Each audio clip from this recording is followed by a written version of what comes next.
Dame in gospodje, reporter Milan sem ponovno na Sedi resnice. Ta trenutek sem v Dogošah pri centralni mariborski čistilni napravi, kjer bodo te dni ali pa vsak trenutek Nigradovi delavci začeli s prvim sploh detaljnim praznenjem usedline, ki se je nabrala v vseh teh letih, zato so zdaj dobili dovoljenje okoljskega ministra in gre seveda za velik in zahteven poseg. Zato sem seveda tukaj s predstavnikom Nigrada, s gospodom Rebernikom. Gospod Rebernik, dober dan. Lep pozdrav. Torej, povejte vi meni, koliko je tu, kam bo to šlo in... No ja, in seveda predstavnik krajanov Dogoš, gospod Golob. To ste na začetku povejte, ne? Ja, gospod Golob, zakaj ste vi tu pravzaprav? Ja, da vidim, kaj bo delali. Mi smo tu, nas se noben nič ne vpraša. Da vidimo, naj pove prvo, Rebernik ima. Ja, gospod Rebernik, torej, kaj se bo dogajalo, kako boste vi to v bistvu odpeljali? No, na začetku moram povedati, da v bistvu smo veseli, ne, ker nam je končno okoljska inšpekcija dala dovoljenje, da mi to pač spraznimo, ker ta tako imenovana, kak bi se zdaj izrazil, kritična masa je dosegla že kar lep nivo, ne, bom tako povedal. Ni to nič masa, kakva kritična, ima to drek. Se pa tako zdaj povejte, tako je. No, ni zdaj drek. Mi bomo nas bo zdaj zastrupli, tu čujte, ni dovolj, da ste nas smeti dali, kaj še vse bomo mi smo preimenovali zdaj. Mi nema več Dogoše. Kaj pa? Drekoše. Ja, veliko težav je v tem. Veliko, čujte, kaj ste nori, pa vete kako bo to? Vete kako bo to, ja, koliko let se to že, kak boš to vun kopal? Kaj boš dva dal z lopatami, no to, kaj boš naredil, kak boš kopal vun? Imamo mi tak tehnologijo posebno. Ja, tehnologijo, sezono moraš iti not, kaj je? Kak boš z roko dice beja, moraš iti not?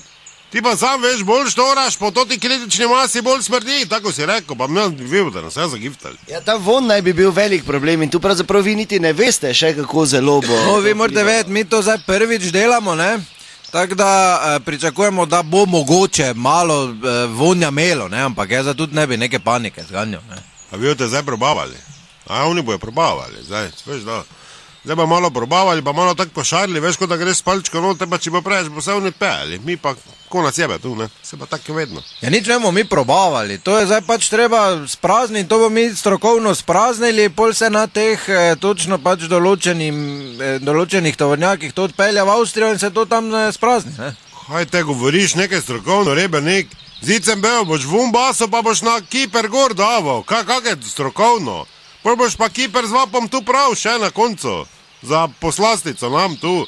Kak je to strokovno, kaj to so posebni tovornjaki za dreka, kaj na Kiper boš baso, pa vozil tu, da bo po froncih šprical, ko hodijo v šole, se pa te vem. No ja, gospod Golob, zdaj pretirava tudi ni treba, ne? Glede, ker mi smo vseeno toliko strokovno sposobili, da vemo, da treba pač to kritično maso ne do vrha napolniti, pa pokriti, ne, z nekimi ponjavami. Ne nazadnje imamo tudi že toliko izkušenj, da vemo, če tovornjak malo postoji, ne, da če se taka skorja se gor naredi, da se v bistvu samo zapre v sebe not, ne.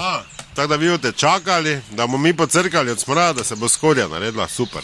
Zdaj pa se vi mislite, kako dolgo moraš čakati, da je skorja, se vete, če greste sami, ne? Če ne bi dol spustili. Nisem čakal skorje. Recimo, da pustite, da je skorja, pa pol dol spuščamo. Čujte, kam to vodi, Ulbin! Jaz bi najraje dal Ulbinu znak, da gre vse skupaj. To pa je to? To je naš aktivist, ki samo čaka, da ubaci, bom rekel not. No dobro, mogoče ne bi tako. No, mogoče zdaj ne bi rakete, ker tu se razni plini sporočajo. Ja, no, smrnela bo čist isto, Rebernik, čist isto, ali vi bašete, ali mi v gor spustimo, res ne. Hvala lepa, dragi dame in gospodje, da nas več ne bo zabite, resnica ni plenica, pa vendar marsikomu smrdi.